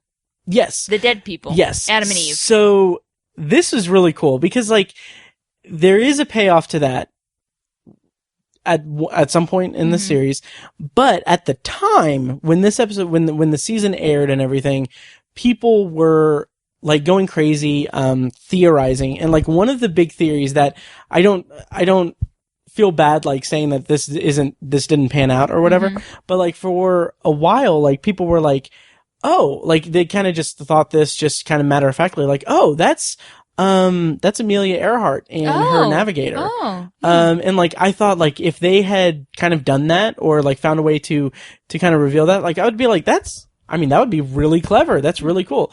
There is a different payoff to it, but I mean, by the time we get to that, it's not going to be. I will say, I think I would have enjoyed Lost a lot if I had watched it while it was airing because I love mystery like this, and I love I love trying to solve the mystery of the movie before it's over. I think I really would have enjoyed having that journey. Like you said, now, like I mean, we could watch the whole thing back to back. Right. You know, there's nothing stopping us, and except for time. Right. But you know, when it was airing, you had to wait, watch an episode and wait a week to find out what happens next. And it's like, in that, like, okay. And I think I would have really liked being part of the initial speculation. Totally. You know? And like, also just network TV, the way it's structured and everything, it's like, okay, you wait a week, but like, then like after a few episodes, you wait 2 weeks because you have to preempt it for something. You know, and then maybe you'll have a mid-season hiatus where you have to wait, 4 or 5 weeks. Drove me freaking crazy. Yeah, and then between seasons, so. I'm really looking forward to getting to a couple of pivotal, episodes because like there are situations where like my enjoyment of an episode was hampered because like something was spoiled or like the way that the next time on Lost thing happened, like Lost is the reason why I don't watch like I don't watch previews for episodes because they would give away too much. Way too much. Yeah. Like there's one episode in season 2 where like it was just so aggravating and annoying, the way that they did that. We'll get to that. But in season 2. In season 2. Yeah. So that was House of the Rising Sun. How did you feel? Like, what do you think about the bodies? Like, how did you feel? Well, Jack said that he thinks that they were about 30 or 40 years old. Yeah. That they had been dead for about 30 or 40 years because of the level of decomp. And as much like, and I mean, granted, like Kate was asking so many questions. Yeah. Like, did you really expect, like, who are they? Who put them here? How long have they been there? Like, damn, Kate, I'm here with you. Like, I've been here the whole time. Yeah. How would I know? Right. I don't have all the answers. Yeah. I can only imagine that they're connected to the French woman. Oh, interesting. I don't remember how old they said that recording was? The recording itself has been on a loop for 16 years. 16 years. Okay. Yeah. So the bodies are older, but we don't know how long she had been on the island, the French woman. So right. I imagine that they're connected to her somehow. Okay. I don't know who they are. Mm-hmm. I have a feeling it's gonna be something weird, like time travel. Like it's actually Jack and Kate from the future, and their bodies traveled back to the past, or something like that. I think that was actually a big theory for a while too. Really? Yeah. Oh yeah. So yeah, I can only imagine they're gonna be tied to the French woman somehow. Okay, interesting. So, well, I mean, that's as a, you know, if I was watching it truly for the first time, that would be the only other connection that I would have. Yeah. Those are the only other people that I know about on the island. Right. At this point. Yeah. So. But you know things, so yeah. Yeah. Also, real quick before we get into the next episode, a thought that I had while watching it, actually it was like in the scene where they're at the airport and Sun is like contemplating leaving, you see like in the background like Oceanic Airlines like on the wall, because that's the name of the airline that, you know, crashed. Makes sense. Yeah. Obviously that's a fictitious airline, and that got me thinking, and this could be something we could do at some point, maybe fit in somewhere, down the road, but like, Lost was a mega hit. It was huge. And because it was huge, there were tons of like half-hearted, harebrained, like mystery shows that came out that tried to capitalize on the mystery aspect of it. And one of the ones that I was most excited about and failed miserably was Flash Forward, which, it could have been so good. Flash Forward is about a global event where everyone blacks out for like 2 minutes or something like that. Okay. And like everyone on the planet blacks out. When they black out, they see a vision of themselves. Like in the show, it's like 22 months in the future or something like that. Okay. It's based on a novel by Robert J. Sawyer. In the novel, I guess the blackout like has them see visions of themselves 20 years in the future. Okay. So like the whole, the kind of whole thing is like everyone living in the aftermath of this blackout event, and everyone had this experience. So like there are characters who like, actually John Cho is in it, and I love John Cho. Yeah. And I think it was his character had, when everyone woke up and everything, everyone's like, oh, I had vision. And he's like, I didn't see anything. So like the implication is like he's gonna die. Dead, yeah. Yeah. And then, I don't think it's Rafe Fiennes, but one of the other Fiennes brothers, he plays like oh god, it's so terrible. He's like an FBI agent, and like he's the focal character. And it's like, it's whatever. But it was only one season. It aired, and I promise we'll get back to it. It aired, in tandem with the final season of Lost, I think.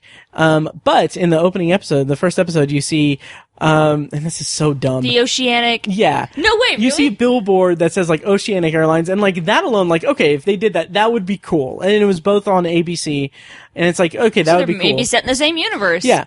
But the thing that's like, okay, this is gonna take it too far, was, underneath the sign, like underneath the Oceanic logo, it says like perfect record for like 70 years or something like that, implying like, oh, there's never been a crash. It's like, what airline promotes that? Yeah. Like, what, like, okay. But yeah, anyway, and there was a lot of like actors from Lost that were on that show. Like Dominic Monaghan plays a kind of villain character, so it's kind of cool.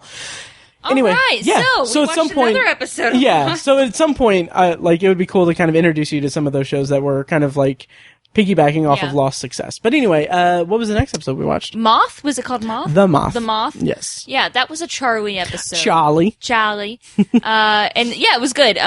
Because at this point we know that he is using. Right. And we know he's an addict. And he has a very short supply with him. And it was good to go back and see, his background and how he got addicted and drive shaft. Right. And it was really interesting to see his religious background. Yeah. I thought that was very interesting. And his brother wearing glasses to show that time had passed. Right. I made the comment that, the entire episode with the flashback is basically like their VH1, behind the music thing. And like, I'd forgotten, like I remember like thinking that and everything, but like toward the end when he's talking to Liam, when like he's in Australia and he's like time had passed and everything. Like I remember thinking like kind of cringing at the line where, cause this is like the most like VH1 behind the music kind of thing, is when Charlie's like, it was about the music. Yes, it was about the music. Yeah. It's like, okay. All right, Charlie. Yeah. But anyway, well, yeah, how did you feel about that? But yeah, it was good. I liked, his relationship with Locke in this episode. It was good. And we got some really good character development, from Michael as well, which I thought was kind of past due. Yeah. Yeah, it was another strong episode. Charlie finally, I can't say he's kicked the habit, but he threw the rest of his, drugs in the fire, which is great because throughout the whole episode, Locke is holding it for him. And he says, if you ask me for it 3 times and on the 3rd time, I'll give it to you. And he does. He gives it to him and Charlie makes the decision to ditch it. And it was just, I can't wait to see where the character goes from here. Cause that's, I mean, you're dealing with a plane crash and PTSD and all the crazy stuff that the island is throwing at you. And also you're going through withdrawal. Like that's a lot to handle. But he's got his guitar now, so that's great. Yeah. I really like Locke as the spiritual guidance. Like that dynamic with him and Charlie in this episode was really effective. Well done. Yeah. Yeah. Of the 2 episodes, which did you prefer for the backstory and island? House of the Rising Sun. Okay. Better. Nice. Yeah, I don't know. I just think that Sun is a really interesting character and I want to learn more about her. Yeah. And like about her relationship with Jen and why she didn't leave him. Right. And Charlie, I feel like I've kind of got figured out. I could be totally wrong about that. I could throw a totally perfect plot twist in, but we already know a little bit more information about him than some of the other characters. So yeah, like Hurley, I can't wait to see his background story episode. God, I love Hurley so much. Yeah, I want to learn more about Michael and Walt. I want to learn more about Saeed. I want to learn more about Sawyer. He's not a character that I would typically get into, like the whole bad boy, But he's such a bad boy. He's such a bad boy. But like, I don't know. I want to know his story. I don't think he's a bad guy. Okay. Interesting. What leads you to think that? Is it the fact that they're laying it a little bit thick that he's the bad boy of the island? Yeah. It's like, I don't know. I just feel like there's more to him than that. Like, when it comes down to it, he does help. Yeah. He does help them out, and I mean, maybe he's selfish and I don't know, but I just feel like there's more there. Yeah. Remember that there is that scene in a previous episode where he's given like someone, we've seen that, right? Yeah. Where, someone finds like, a letter that he has and like he sees him reading a letter that it's his letter. So that's something to keep in mind, for his backstory. Huh. Did we not? That was in I really hope I didn't just spoil something. I don't think I did. I don't remember that. A letter? Yeah, it wasn't in either of these episodes, but it was like, oh yeah, it was in the pilot. Oh. Yeah. Oh, and that has such a good payoff. Well, I don't remember him reading a letter. It was like, let's see, I believe you. It was just a lot going on. I don't remember him I'm reading trying a to letter. remember just the context of it. So, okay, I think it was just like in the end of the pilot episode, like it shows like the characters like doing their thing and it shows Sawyer like reading the letter. Okay. And it's like clearly like he's having an emotional reaction to it. So, okay. Yeah. Anyway, yeah. So, okay. The big conflict on the island. Oh, yeah. Jack, who I don't like his character that much, but he's the main character. He is, but I'm still so proud of my Party of Five joke from last time. But anyway, But yeah, he is so dead set on getting everyone to go to the caves for shelter and everything. So it's dividing into factions. Like, people that want to embrace hope and that they will be rescued are wanting to stay on the beach, whereas people who are wanting to be more practical, are going to the caves. The caves where there's fresh water and shelter. Yes. Yeah. So in this scenario, you, Kyrsten, are one of the survivors. Do you want to be a main character or do you want to be a background character? Okay, well, I don't think I would be a main character because the main characters are the ones who always volunteer to go on the hikes, and I'm going to go out and plant this satellite thing, and like that's not something I would volunteer to do because I mean, physically, I'm not going to be the best candidate for that. You know. But also, you do like being outdoors, though. I do, hiking. But under those conditions, I do. I don't have hiking boots. I don't have sunscreen. I don't know where I'm going. I like to hike, but there's a trail, and I don't have a good sense of direction. Right. So I have perfect direction. Okay. So I don't. I mean, I don't think that I would be volunteering for that stuff. You know. So you'd be a Scott or a Steve? I would, yeah. I think I'd be a Scott, yeah. Okay.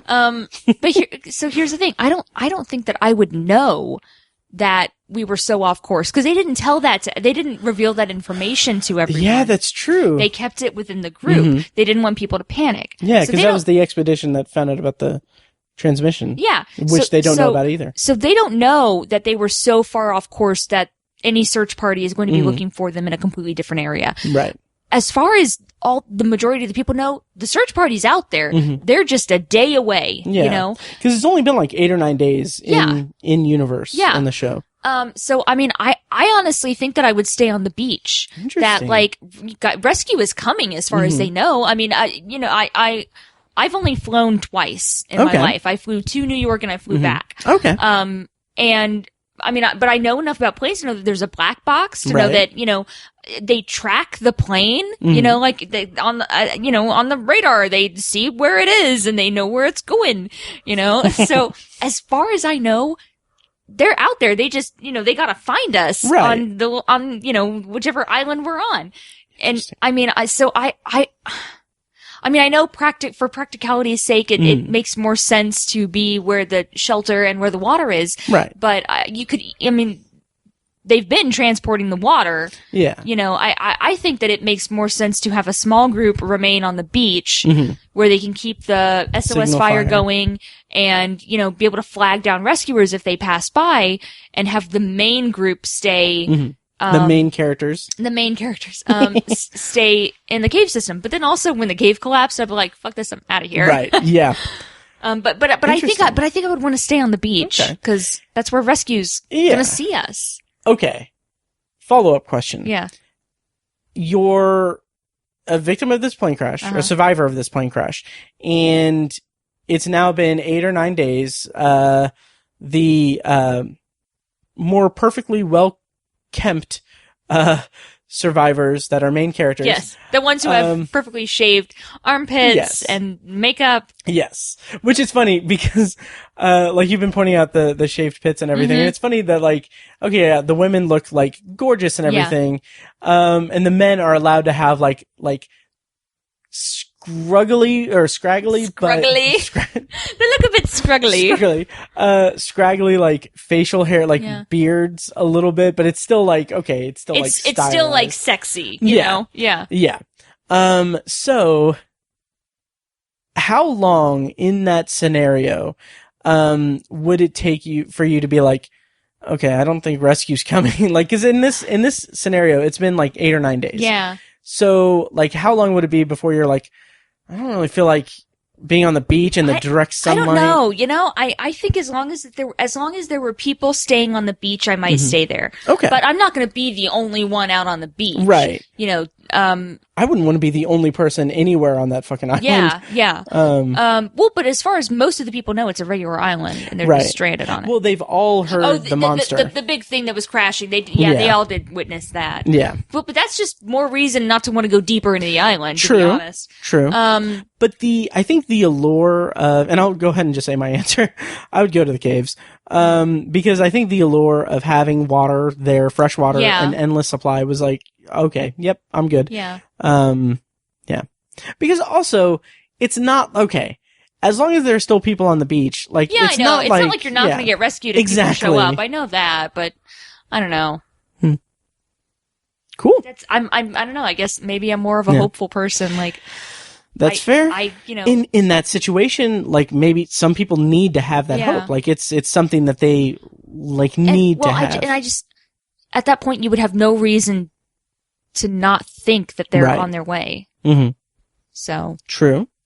I mean, if I knew, then yeah, I'd be like, well, yeah, I'm going to go to the cave because as far as I know, rescue right. is never coming. Also, one of the big So if I was a main things- character, yeah. then I think I would move to the caves. Right. Also, another big kind of, part of that is, like, the doctor is going to be in the caves. Like, That's true, yeah. But so- I mean, but also Saeed is staying behind and he's pretty proficient. That's true. That's true. Yeah. But he's more technical and everything. Yeah, He's not. but I mean, as far as I know, like, you know, I'm relatively safe out. I mean, Right. they've been safe out there for 8 or 9 days. Yeah. You know, I mean, it's just a beach. hmm But I mean, they had the boars attack. Yeah, and... but I think they're relatively safe. Okay. That's you know? fair. Yeah. Yeah, and also it should be pointed out, as referenced in one of your earlier episodes on the podcast, you do have some experience with all of this.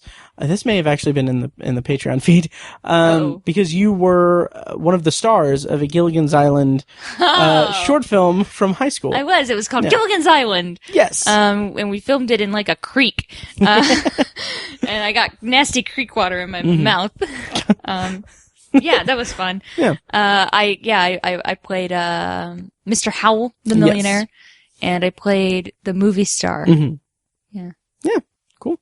It was fun. It was good. Yeah. Good So work. I know all about being stranded survival and yeah, being stranded. Yeah, having to hunt for lycra. Yes. Yeah. Sure. This is the thing is. Oh, gotcha. Yeah. So link in the show notes, of course. Yeah. And, anything else we can really talk about with Lost Point? Also, it'd be funny if we somehow finished watching Lost before we finished watching Flashpoint. And then, like, my next show would be, like, the one season of Flash Forward. So it'd just be called Flashpoint. Or it'd just be called Flashpoint. Anyway. I like Flash.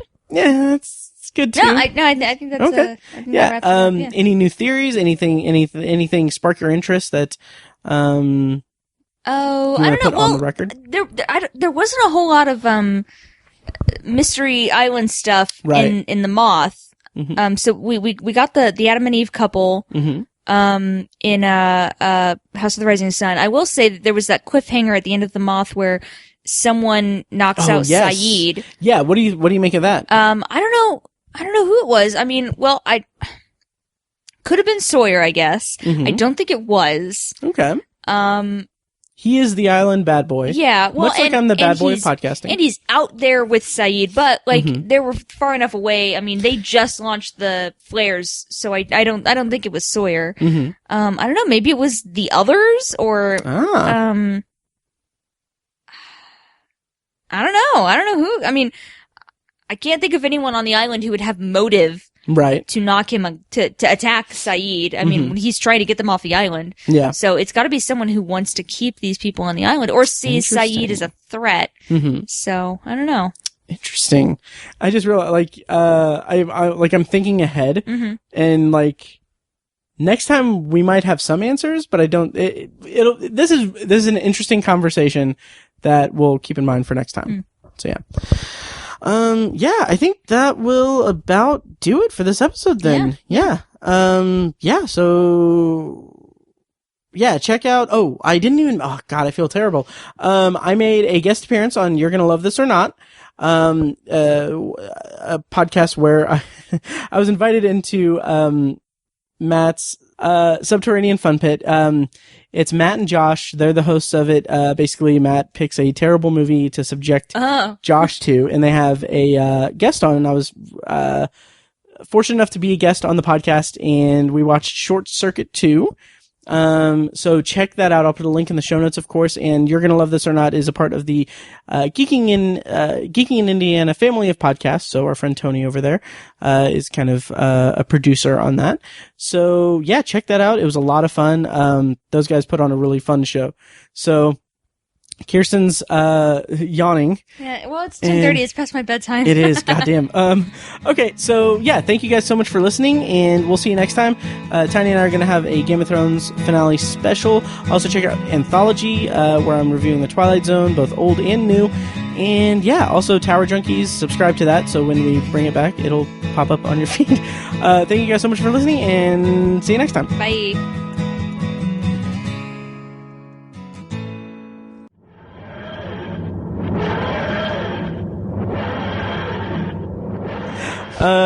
So I found an article from Digital Spy that's kind of leapfrog, or I don't know, using, there's an piggybacking, yes, off of an Entertainment Weekly, article where EW spoke to Anthony and Joe Russo about, the version. Okay. I can't really dance around spoilers on this. Spoilers for Endgame, very, very vague spoilers, but there is an element to the movie that involves 2012 New York, and Loki is in that sequence, and he does something with the Tesseract, and that is going to be probably the most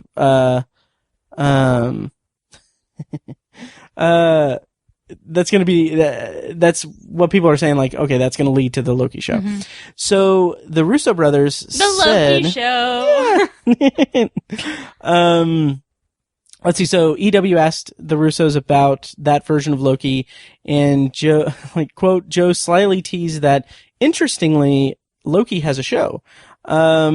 This follows on from them saying, quote, the minute that Loki does something as dramatic as take the Space Stone, I'm just going to put this at the end since it's Endgame spoilers, but, as dramatic as take the Space Stone, he creates a branched reality, which, is the whole point of this conversation. In the movie heavily. Right. But, so, this is where it gets interesting, and the whole point of the article. It says, it gets very complicated, but it would be impossible for Cap to rectify the timeline unless he found Loki. So in that storyline, there is presumably, a story about Cap going after Loki for the power, for the Tesseract. And, they're saying that, theoretically, Chris Evans could reprise his role as Captain America in the Loki show. I mean, why else would they specifically say Captain America? I mean, I do know that he does travel back at the end of Endgame, but... Right, which, that can also bring into play something interesting. Something that I've had in my head, all week, was that... So Cap goes back in time. Yeah, time travel stuff makes my head hurt. Go on. And I love it. I love it because anything that makes your head hurt is great. Oh, good. No, I love time travel as just a plot device. I think it's in the right hands. It's great. Yeah. But I got this idea in my head that, okay, I read a Reddit comment saying that, I want to see, can you imagine Cap being in the 40s and 50s with Peggy, and they're living happily ever after, but Cap has to transition to being back in that time because he's lived with technology and stuff. He's basically a millennial at this point. Exactly. So one of the scenarios he goes back and he's like, big mood, and they're like, what? Right. And shaking my head. Yeah. What are you doing? Why are you narrating what you're doing? Exactly. So one of the scenarios was Peggy saying something like, "Oh, hey, honey, can you find can you find out where we need to go for this or whatever?" And then him just being like, "Oh yeah, I'll go." Fuck. But the thing that I kind of had in my head when I read that comment was how great would it be? And obviously, since Chris Evans is he's moving on.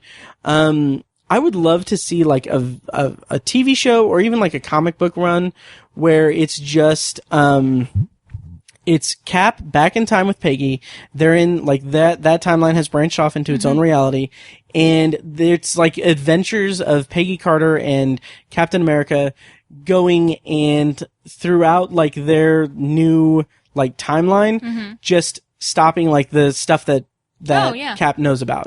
So like the Kennedy assassination and like the Cuban Missile Crisis and stuff, Yeah. like having that knowledge and doing that. I think that would be really fun. Here's a thing that I didn't get, and it took me a little bit of time digesting Endgame before I realized. So, when he does go back and he misses that time checkpoint and doesn't return to the current timeline, and he decides to stay in the past with Peggy, wouldn't that have created its own branch? It did. Time, but here's the thing: the world that Cap lived in from that point would have ended up being drastically different, from the current timeline. So how did he end up there again? The Russo brothers actually addressed because this. he wouldn't have been around for the Battle of New York, you know. Well, that's the thing. So he was.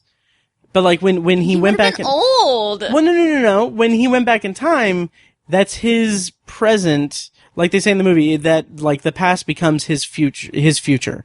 So like when the moment that the past becomes his future. The past he arrives at is now his present, essentially. Yes, I know. And it follows that. So it's not like him going back in time and being with Peggy takes him away from the entire MCU. I know that. Oh, in this new timeline. So our current timeline, where they're waiting for Cap to come back, that's not going to change. I understand that. Now I'm catching up with you. But his new branched universe, you know, he still comes to exist in 2019. He's still alive. But in that branched timeline, he wouldn't have been there for the Battle of New York and Ultron and Sokovia, all that. That's true. Although, but he still ended up in that same place, and although I will say that him being back in time, like that makes there's two Captain Americas in that time, in that branch and everything, because he's still frozen. Yeah. So theoretically, like he can live his peaceful existence. Still unfreeze later. Yeah, everything can happen, and that just brings in so many like different like inevitable branches. Because assuming that he doesn't like do his whole adventure thing with Peggy, that's just inevitably like every time it happens, like he has to create a new branch and stay with Peggy. God, this is it's so interesting.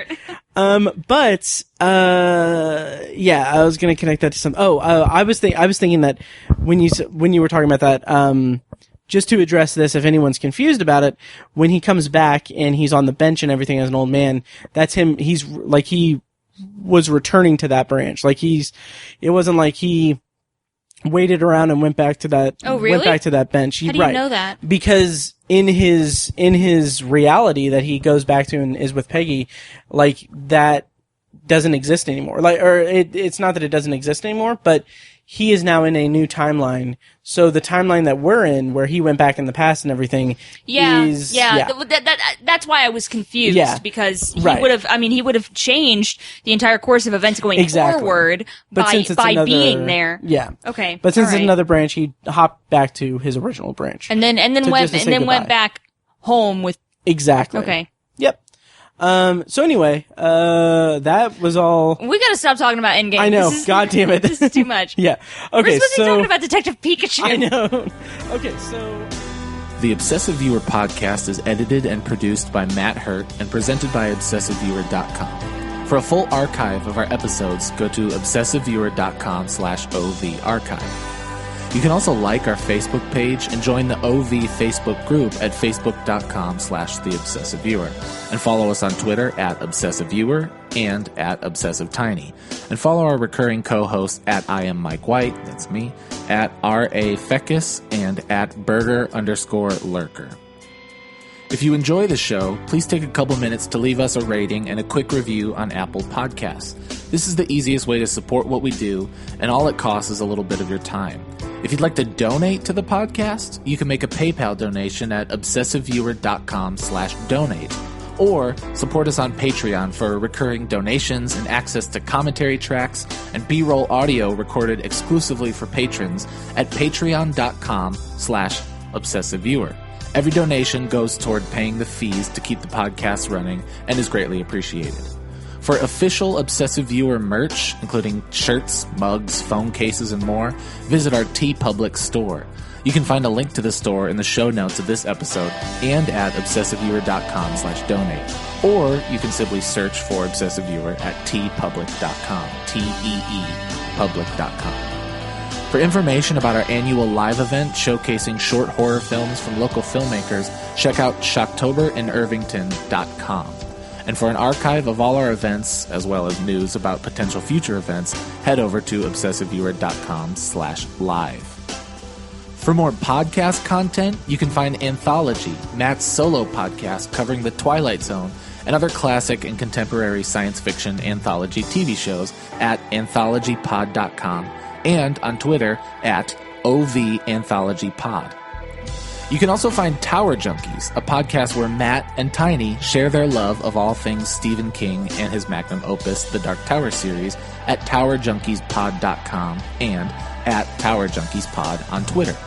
And finally, check out The Secular Perspective, Tiny's side project podcast, which tackles current events and life's big questions from the perspective of secular hosts Chad and Amanda at thesecularperspective.com. The theme music for The Obsessive Viewer comes courtesy of the band Loudlike from their EP Mistakes We Must Make. Additional bumper music is provided courtesy of As Good As It Gets, which can be found at facebook.com/asgoodasitgetsband. Thank you so much for listening, and we'll see you next time. Kitty!